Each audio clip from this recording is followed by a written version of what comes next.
É um privilégio estarmos juntos para extrairmos do livro de Gênesis lições a respeito da história do dilúvio. Uma história de fé e de recriação. A primeira lição que aprendemos quanto ao dilúvio é que ele foi uma resposta de Deus à maldade que imperava na terra. O ser humano vivia séculos com uma grande inteligência, com grande força física, e a maldade cresceu na face da terra. Assim como Deus poderia cumprir o seu plano de salvação. Assim é que com arrependimento, com tristeza, Deus decidiu destruir aquela geração, mas estabeleceu um plano para salvar o remanescente fiel e restaurar todas as coisas. A segunda lição que nós aprendemos é que Deus revela a sua justiça contra o pecado, salvando os seus filhos fiéis na sua misericórdia, oferecendo recursos para a sua salvação.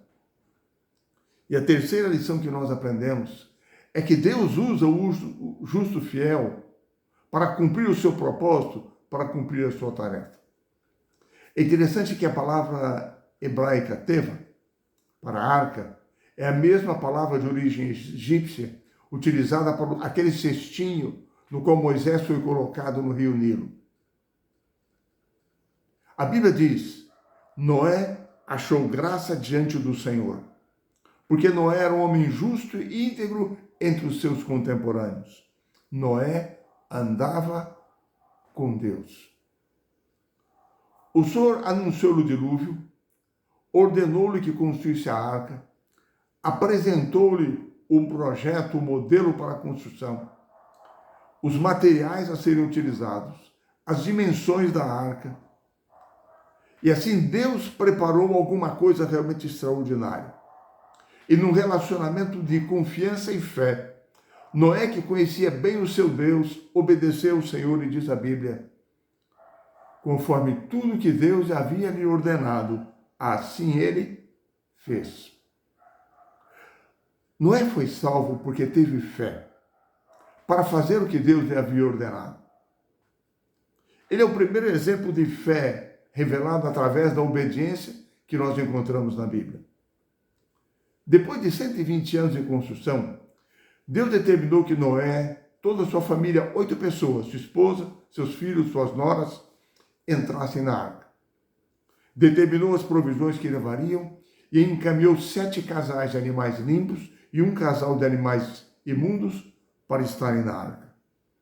Um anjo de Deus fechou a porta da arca. Depois de 7 dias, iniciou-se todo um processo que vamos analisar mais adiante sobre o dilúvio. Os céticos às vezes perguntam, mas de onde surgiu toda a água do dilúvio? É simples. Lá em Gênesis, nós encontramos no seu começo que as águas encobriam toda a terra na semana da criação. E no terceiro dia da criação, Deus fez separação entre a porção seca e a porção de água, criando a porção seca da terra. No dilúvio, Deus reverteu o processo da criação. Novamente as águas cobriram toda a terra, para permitir uma nova criação. Em Gênesis, Deus primeiro cria um mundo perfeito. O homem cai em pecado, toda a natureza se degrada, e Deus agora destrói tudo para recriar tudo de novo. Na verdade, toda a natureza foi transtornada, atingida pelo dilúvio. Em lugar de um continente único que havia antes, surgiram agora continentes, ilhas, montanhas, depressões, regiões quentes, regiões frias. A raça humana que antes vivia séculos teve o seu tempo de vida reduzido, a sua estatura reduzida. Antes do dilúvio, havia grandes animais na terra, e Deus preservou na arca apenas os animais pequenos, porque haveria um novo relacionamento entre os seres humanos e os animais. Na cronologia do dilúvio, nós percebemos em Gênesis, a partir do capítulo 7, de que a partir do ano 600 da vida de Noé, eles entraram na arca no 10º dia do segundo mês. A chuva começou 7 dias depois. E durante 40 dias e 40 noites choveu ininterruptamente. Durante 150 dias a terra esteve coberta pelas águas, até que finalmente a arca pousou sobre o monte Ararat. Quando isso aconteceu, Noé percebia que ele havia entrado na arca, sabia que havia entrado na arca por ordem de Deus, e só sairia dela por uma nova ordem dele. Mas quando ele percebeu que as águas haviam baixado, ele se encheu de esperança de que o dia de sair da arca finalmente havia chegado. Assim, no 10º dia do 11º mês, ele abriu a janela da arca, soltou um corvo. Ele voou e voltou. Depois soltou uma pomba. Ela saía e voltava, porque não tinha onde pousar. No 17º dia do 11º mês da vida de Noé, do ano 600, ele soltou novamente a pomba. E ela retornou tendo no bico uma folha nova de oliveira. A terra começava a produzir. Uma semana depois, ele soltou novamente a pomba e ela não voltou mais. No primeiro dia do ano 601 da vida de Noé, o solo já estava enxuto. E aí ele removeu a cobertura da arca.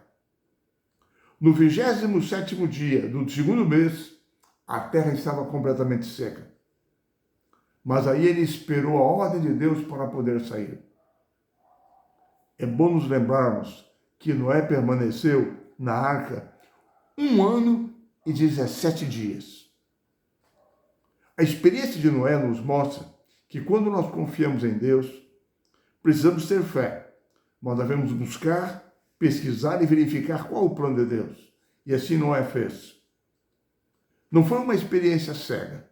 Dia após dia ele acompanhou a experiência do dilúvio, até que recebeu de Deus a ordem para sair. E a primeira coisa que ele fez quando saiu da arca foi oferecer ao Senhor com animais limpos, um sacrifício de holocaustos, uma oferta queimada. De gratidão por haver sobrevivido ao dilúvio. Gratidão pela recriação da terra. E essa é a primeira menção de um altar que nós encontramos na Bíblia. Naquela ocasião, Deus assumiu um compromisso com Noé e sua família. Eis que eu estabeleço a minha aliança convosco e com a vossa descendência. 7 vezes Deus repetiu ali de que a terra não seria mais destruída por um dilúvio. Esse compromisso de Deus era um ato de graça, não pelos méritos da humanidade. O Senhor dava à humanidade agora uma chance de recomeçar. Antes do dilúvio, havia grandes animais na terra, mas na arca Deus preservou somente animais menores, porque uma nova situação surgia agora. Em Gênesis nós encontramos 3 tipos de dietas dadas por Deus ao homem. A primeira delas foi no Jardim do Éden. Eles tinham os frutos das árvores para comer. A segunda dieta foi dada após eles caírem em pecado, após serem expulsos do Jardim do Éden. Eles comeriam dos frutos, mas lavariam a terra para comerem dos cereais e legumes que a terra produzisse. A terceira dieta foi dada após o dilúvio, porque os vegetais não estavam mais disponíveis como antes. Tinham que novamente lavar a terra para se alimentarem. E assim Deus permitiu que os humanos se alimentassem de carne após o dilúvio. Isso produziu naturalmente uma mudança no relacionamento entre o homem e os animais. Um processo de luta entre eles. Mas havia, porém, uma ordem muito importante da parte de Deus. Eles somente poderiam se alimentar de animais limpos. Por isso, como provisão, Deus havia levado para a arca 7 casais de animais limpos e somente um de casais imundos. Além do mais, não deviam comer o sangue de animais. As condições de vida mudaram drasticamente após o dilúvio. Aquela alimentação dada como emergencial, o comer carne, ela tornou-se um hábito permanente dos seres humanos. Daí o conselho de Deus, nos nossos dias, para retornarmos à alimentação de antes do dilúvio. Porque a alimentação do Jardim do Éden, nós somente a teremos na nova terra, quando esta for renovada. É interessante que, como sinal da aliança, Deus enviou o arco-íris como um sinal de que destruiria a humanidade, não mais destruiria a humanidade através de um dilúvio. Deus estabeleceu o arco-íris como uma lembrança permanente do seu concerto com a humanidade.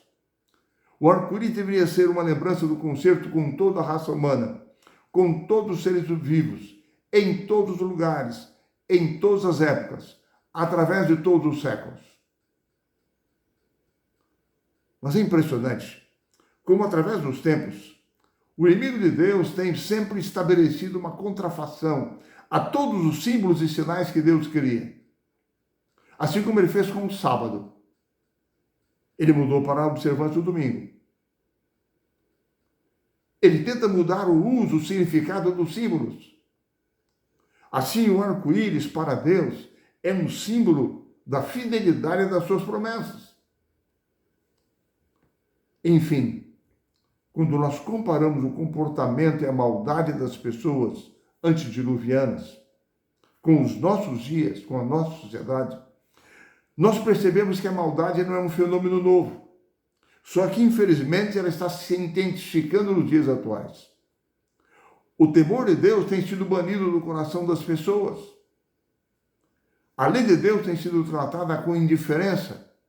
A maldade, a perversidade tem aumentado. A religião tem se tornado alguma coisa indiferente, desprezada pelas pessoas em nossos dias. Algo irrelevante. Uma mera questão cultural. Assim como foi nos dias de Noé, diz Jesus, assim será também a vinda do Filho do Homem.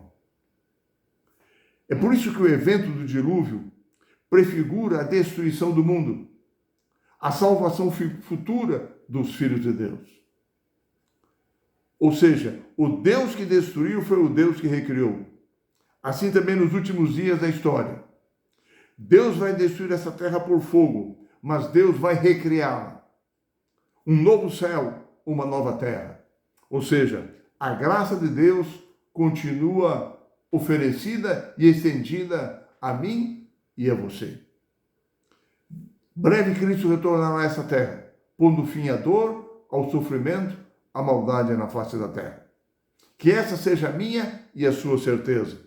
Que nós permaneçamos nessa certeza e vivamos nesta fé.